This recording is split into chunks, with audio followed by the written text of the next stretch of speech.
ज़ख्म वो मंजर भी आएगा, प्यासे के पास चलकर समंदर भी आएगा, थक कर न बैठे एग्जाम के मुसाफिर, एग्जाम में अंक भी मिलेगा और मिलने का मजा भी आएगा। प्यारे बच्चों, आप सभी का हमारे चैनल पे बहुत बहुत स्वागत है और जितने भी बच्चे 2026 में गृह विज्ञान का पेपर देने वाले हैं उनके लिए मोस्ट इंपोर्टेंट वीडियो होने वाली है। अगर आपका भी पेपर 21 फरवरी को गृह विज्ञान का है ना, तो आप इस वीडियो में पूरे अंत तक बने रहिएगा, क्योंकि यह वीडियो अगर आप देख लेते हो तो 70 में 70 नंबर आसानी से अचीव कर लोगे, क्योंकि यह पेपर प्यारे बच्चों 100% वायरल है और छप करके आने वाला है। 21 फरवरी को यह पेपर में से सेम क्वेश्चन फंसेंगे। इसका कोड आप लोग देख लो, 823 आईजी कोड का ये पेपर होने वाला है। पूरे ध्यान से एक एक बात को देखिएगा, समझिएगा और गृह विज्ञान में जा करके 70 में 70 नंबर के लिए तैयार होकर के चले जाओ और जा करके सही सही करके आइएगा। अगर यह वीडियो आप सभी को अच्छी लगेगी तो वीडियो को तुरंत लाइक कर दीजिएगा और लाइक करके अपने दोस्त में भी शेयर कर दीजिएगा, ताकि उसका भी तैयारी प्यारे बच्चों अच्छा से हो सके। तो चलिए एक एक प्रश्न से स्टार्ट करते हैं और पूरे ध्यान से देखिएगा, सारे क्वेश्चन को समझिएगा। सबसे पहले हम लोग निर्देश तो छोड़ दिए, टाइम बहुत कम है इसलिए। पहला क्वेश्चन है कि बजट बनाने से पहले आवश्यक है। ये पूछा गया है कि बजट बनाने से पहले क्या आवश्यक है। देखिए इसका राइट आंसर हो जाएगा कि आय का पूर्व अनुमान लगाना। ठीक है, राइट आंसर यहाँ पे पहला वाला ही सत्य हो जाएगा। कोई यहाँ तक दिक्कत आपको नहीं हुई है। फिर आगे चलते हैं, तो आगे प्यारे बच्चों आएगा प्रश्न संख्या 2।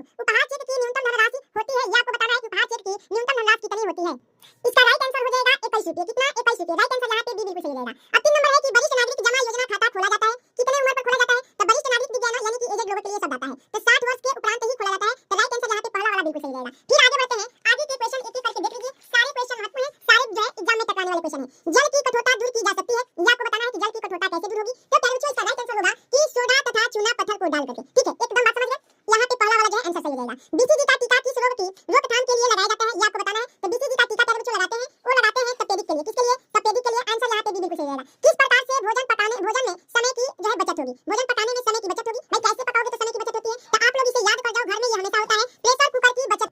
7 नंबर क्वेश्चन है कि किस अवस्था में कूल्हे का अस्थिभंग अधिक होता है। वह कौन सा अवस्था है जिसमें कूल्हे का अस्थिभंग अधिक होता है? तो प्यारे बच्चों इसका राइट आंसर हो जाएगा वृद्धावस्था में। भाई वृद्धावस्था जब आएगा तभी कूल्हे का अस्थिभंग जो है ज्यादा होगा। यहाँ पे राइट आंसर हो जाएगा। ठंडे स्पंज में क्या प्रयोग करना चाहिए। ठंडे स्पंज में किसका प्रयोग करना चाहिए? इसका राइट आंसर आप लोग याद कर जाओ प्यारे बच्चों। ठंडे स्पंज में ताजा पानी जो है यूज करना चाहिए। ठीक ना, एकदम सही आंसर सी बिल्कुल सही रहेगा। आगे बढ़ते हैं 9 नंबर कि 6 लीटर दूध का दाम यदि 300 रुपया है तो 3 लीटर दूध का दाम क्या होगा। यानी कि 6 से आपको इसमें क्या करना है प्यारे बच्चों, पहले तो भाग देना है, फिर इसमें आप जो है गुणा कर देना है। यहाँ से प्यारे बच्चों देखिए ये हो जाएगा 300 और 300 ये 6 लीटर का है, तो 6 से पहले भाग दे दो। ये 5 बार में जाएगा, ये 30 आकर के कट जाएगा और यहाँ एक जीरो है, यहाँ जीरो बढ़ जाएगा, यानी 50 रुपये निकल गया। अब 3 लीटर का पूछा है, 3 से इसमें गुणा कराओ, इस तरह से आपको निकल के आ जाएगा 150 रुपया। तो यहाँ प्यारे बच्चों राइट आंसर हो जाएगा सी बिल्कुल सही हो जाएगा। आगे बढ़ते हैं कि निम्न में से कौन सा साफ तरल आहार है। भाई साफ तरल आहार कौन सा है? तो इसका राइट आंसर आप लोग याद कर लो। फलों के रस को साफ तरल आहार माना गया है। ठीक ना, नील का प्रयोग किस वस्त्र पर करते हैं। नील का प्रयोग किस वस्त्र पर करते हैं ये आपको बताना है। तो सफेद वस्त्र होना चाहिए और सूती का वस्त्र होना चाहिए। राइट आंसर यहाँ पे सी बिल्कुल सही हो जाएगा। अब आगे बढ़ जाइए, तो आगे का प्रश्न आएगा 12 नंबर कि क्षय रोग के रोगी के भोजन में किसकी मात्रा अधिक होनी चाहिए। तो प्यारे बच्चों इसका राइट आंसर हो जाएगा कैलोरी की, यानी कि ऊर्जा की। आंसर यहाँ से ए नंबर बिल्कुल सही रहेगा। टिटनेस रोग के जीवाणु पाए जाते हैं। ये आपको बताना है कि टिटनेस रोग के जीवाणु कहाँ पे पाए जाते हैं। अब इसका राइट आंसर आप लोग देख लो, तो मिट्टी में भी मिलेंगे, गोबर में भी मिलेंगे, जंग लगे लोहे पर भी मिलेंगे, यानी कि इनमें से सभी हो जाएगा। राइट आंसर यहाँ पे भी बिल्कुल सही रहेगा। अब 14 नंबर क्वेश्चन है कि कपड़ा काटते समय मेज पर बिछाने के लिए प्रयुक्त होता है। भाई मेज पर बिछाने के लिए किसका प्रयोग करते हैं ये आपको बताना है। तो देखिए मिल्टन क्लॉथ का प्रयोग करते हैं। राइट आंसर यहाँ पे सी नंबर बिल्कुल सही हो जाएगा। 15 नंबर क्वेश्चन है कि सिलाई में प्रयुक्त गुणिया का आकार होता है। तो सिलाई में प्रयुक्त गुणिया का जो आकार होगा वो एल आकार का होगा। राइट आंसर यहाँ पे जो होने वाला है वो हो जाएगा ऑप्शन संख्या बी। अशुद्ध जल से रोग होता है। अशुद्ध जल से कौन सा रोग होता है ये आपको बताना है। तो अशुद्ध जल से रोग होता है हैजा।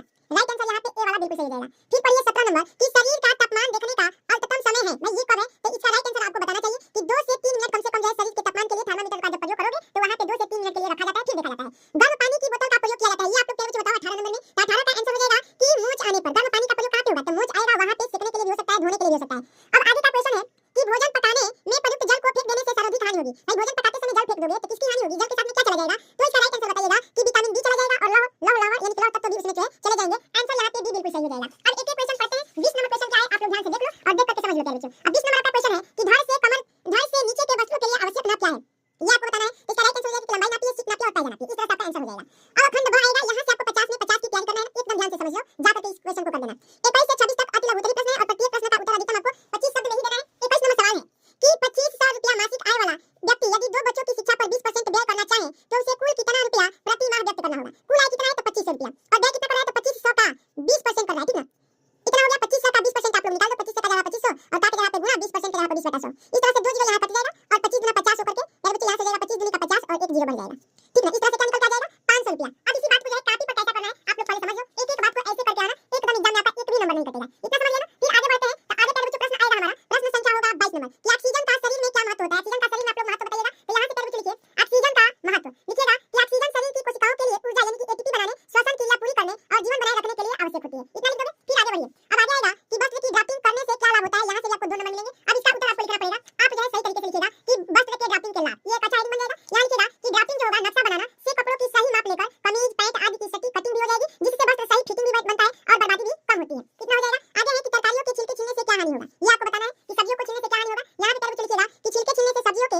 मौजूद जो फाइबर है, विटामिन है और खनिज एंटीऑक्सीडेंट्स नष्ट हो जाते हैं, जिससे पोषण मूल्य जो है कम हो जाता है। इतना लिख दोगे। आगे आपका है कि चल और अचल संधि में क्या अंतर है, उदाहरण सहित आपको बताना है। अब यहाँ से लिखिएगा कि चल संधि एक टाइप से और दूसरे साइड में लिखना है अचल संधि। यहाँ लिखिएगा कि वह संधि जो शरीर को गति करने देती है, जैसे घुटनों का जोड़ हो गया या कोहनी का जोड़ हो गया। और अचल संधि में लिखिएगा कि वह संधि जो शरीर को गति नहीं करती है, शरीर के अंगों को जोड़ती है, जैसे खोपड़ी की हड्डी हो गया। तो ये अचल संधि है, ये हिलेंगी डोलेंगी नहीं, ठीक है।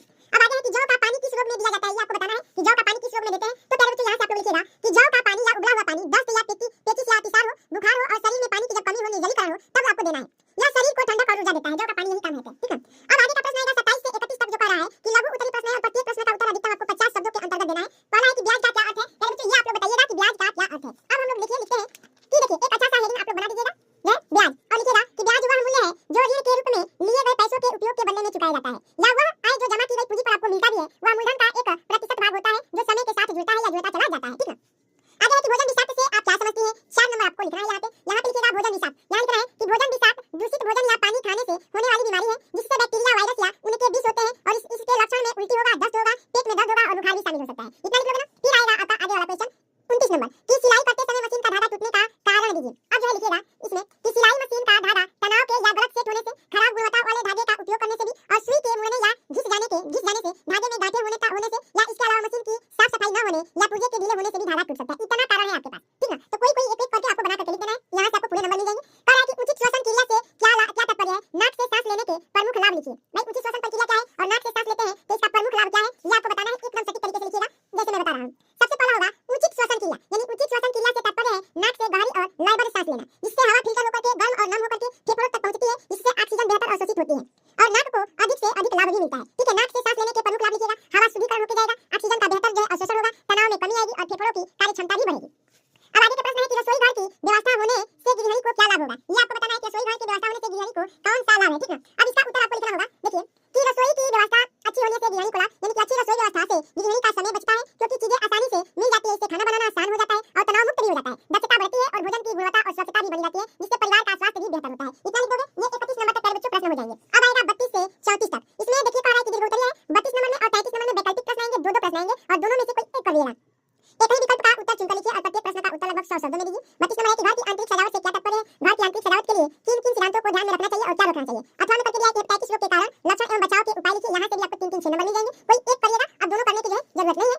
अब यहाँ से देखिए हम लोग लिखे हैं हेपेटाइटिस रोग के कारण। अब यहाँ से प्यारे बच्चों हो जाएगा दीर्घ प्रश्न में कि हेपेटाइटिस एक वायरस जैसे कि हेपेटाइटिस ए, बी या सी, या अत्यधिक शराब या कुछ दवाओं या ऑटो इम्यून बीमारियों के कारण यकृत में सूजन है। हेपेटाइटिस क्या है, यकृत में सूजन है। इसके लक्षण क्या है, तो पीलिया है, त्वचा और आंखें पीली होंगी, थकान होगा, पेट के ऊपरी दाहिने में दर्द भी होगा और प्यारे बच्चों मतली होगा, उल्टी या गहरा मूत्र और हल्का मल भी आने लगेगा। तो ये हेपेटाइटिस के लक्षण। इसके बचाव क्या है, पहला ध्यान देना है आपकी स्वच्छता के ऊपर, हाथ नियमित रूप से धोइए, सुरक्षित भोजन और पानी कीजिए। टीकाकरण, हेपेटाइटिस ए और बी के टीके भी उपलब्ध है। शराब से परहेज रखिए, यानी यकृत को सुरक्षित रखना है तो शराब से परहेज रखिए, ठीक है। इतना कर लोगे। अब फिर आगे आएगा कि सेक से क्या तात्पर्य है या कितने प्रकार की होती है, किसी एक विधि का विस्तृत स्पष्टीकरण दीजिए। पूरे यहाँ से 6 नंबर मिलेंगे आपको। सेक वाला आपको लिखना है। या प्यारे बच्चों अथवा में करके दिया है, वस्त्र काटने से पहले जो है उसको धो नापना जरूरी है, ये वाला भी कर सकते हो। देखिएगा कि सेक का तात्पर्य, सेक एक गर्म या ठंडा कपड़ा या थैली होती है, जिसे शरीर के किसी विशेष हिस्से पर रख करके दर्द, सूजन या ऐंठन को कम किया जाता है। रक्त संचार बढ़ाया या घटाया जा सकता है। सेक के प्रकार, गर्म से लिखिएगा कि गर्म पानी में भिगोए कपड़े या हीटिंग पैड का उपयोग करें। ठंडा से बर्फ या ठंडे पानी में भिगोए कपड़े का उपयोग करें। गर्म सेक की विधि, एक साफ तौलिया ले लें और उसे गर्म पानी में भिगो दें। दूसरा है निचोड़ कर अतिरिक्त पानी निकाल दें। तीसरा है इसे प्रभावित जगह पर ही रखें। चौथा है जब यह ठंडा हो जाए तो प्रक्रिया को दोहरा लें। ये कर लोगे 33 नंबर। अब आएगा प्यारे बच्चों 34 नंबर की रोगी के भोजन से क्या तात्पर्य है। रोगी को भोजन देते समय आप किन बातों का ध्यान रखेंगे। यहाँ से प्यारे बच्चों 6 नंबर आपको मिलेंगे। अब एक एक बात पूरे ध्यान से समझ लो। यहाँ से लिखिएगा 34 नंबर हेडिंग बना करके रोगी का भोजन। अब लिखिए कि रोगी का भोजन उस आहार को कहते हैं जो बीमारी से उबर रहे व्यक्ति को दिया जाता है, जो हल्का, सुपाच्य हो, पौष्टिक हो और बीमारी के अनुसार हो, ताकि शरीर को ज्यादा ताकत मिले। ध्यान रखने वाली बातें क्या क्या है, तो पहले हल्का और सुपाच्य होना चाहिए।